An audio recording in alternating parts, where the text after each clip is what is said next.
All right guys, so when it comes to fried chicken, there's a few things that'll take you from good to great. To me, I want to get flavor all the way down to the bone, and the best way to do that, in my opinion, is with a brine. So here we have some clean chicken wings. When I say clean, I mean I just like to rinse them off. You want to make sure there's no bone fragments or cartilage, basically anything that can damage your teeth. If you want to clean them a little bit more thoroughly than that, then it's totally up to you, but we're gonna go ahead and season this up with my AP seasoning, a little lemon bay seasoning, and some chicken bouillon powder.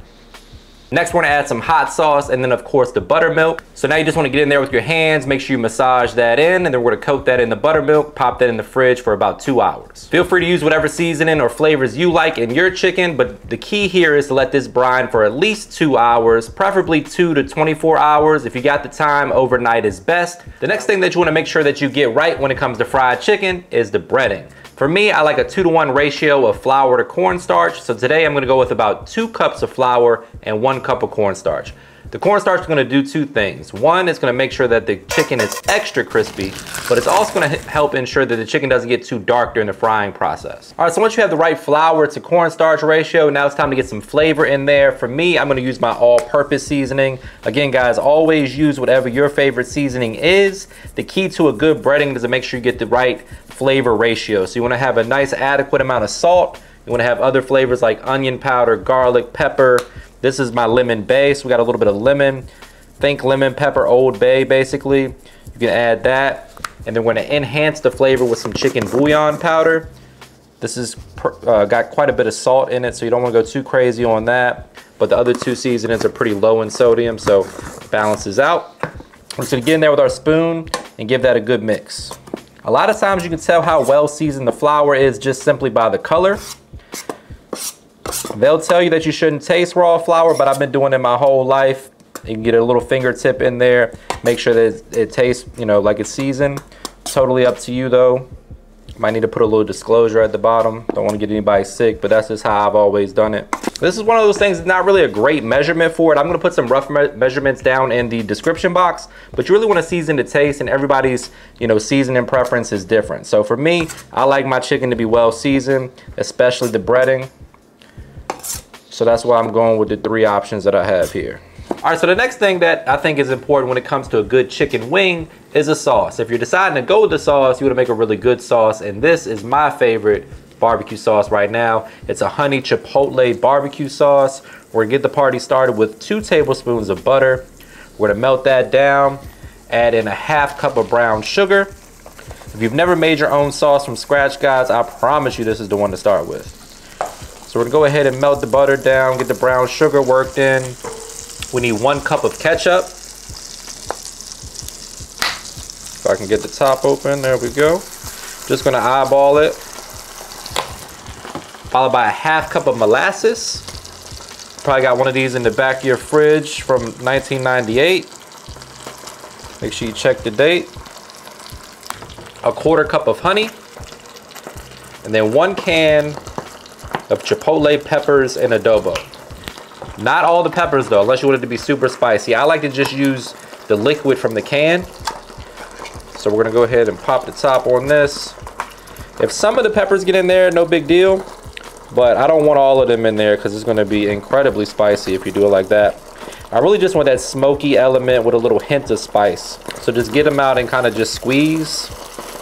That way you get all of the, oh, we got a pepper in there. Let me get that out of there. All the flavor with not too much heat. So we're just gonna mix this over medium-low heat until it's well combined. You can season it to taste. If you want it to be extra smoky, you can add a dash of liquid smoke. But the chipotle peppers have quite a bit of smokiness naturally. But I'm still gonna add a little bit, because why the hell not? A few dashes of that. And then we're gonna season it with some AP or just a little salt and pepper. Let this simmer for a few minutes and you have yourselves, in my opinion, one of the best barbecue sauces out there. Beautiful color, great consistency, like a nice glaze. Is gonna coat the wings beautifully. So while the oil comes up to temperature, we're looking for 350 degrees. We're gonna go ahead and bread our chicken.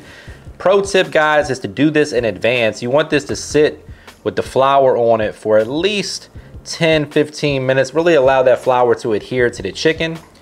Just get in there with your hands and kind of squeeze it a little bit. I'm telling you guys, this is gonna be the best fried chicken on the internet.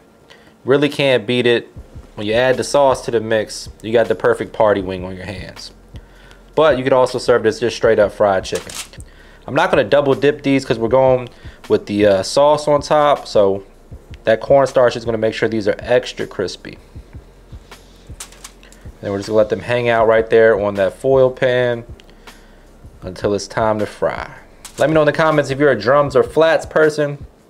I'm an equal opportunity wing eater, but if I had to choose, I'm gonna go with the drums. All right, good pro tip time, guys. I let the oil get over 350 degrees, so it's a little too hot.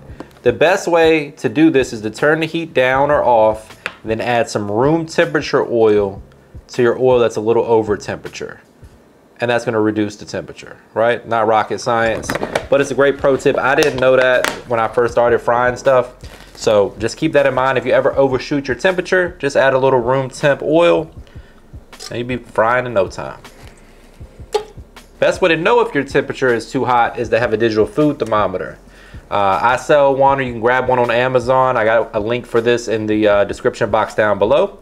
That's the most accurate way to know, one, what your temperature of your oil is, and to make sure your chicken is fully cooked. So once we hit 350, in goes the chicken.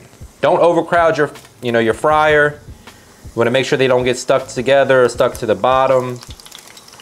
We got 20 wings here, so I'm probably gonna fry them in batches of 7 or so. We'll see how many we can fit in here. These aren't that big. I think we can fit 10 in there.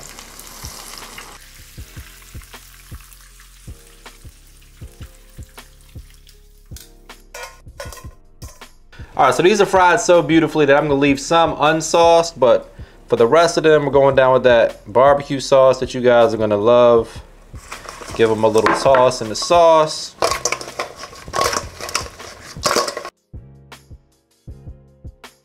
And this is the part where I say, brace yourself for a trademark money shot. Say it with me, guys. Looking good. The only thing left to do is dig in here for the taste test. But before we do that, please take a quick second to subscribe to the channel. Make sure you hit that bell to enable notifications as well. All right, so before we dig into the sauce wings, gotta try the old-fashioned way.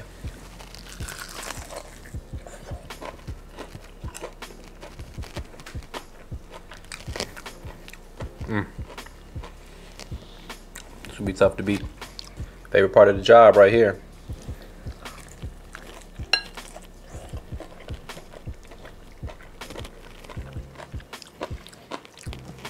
I'll let y'all be the judge.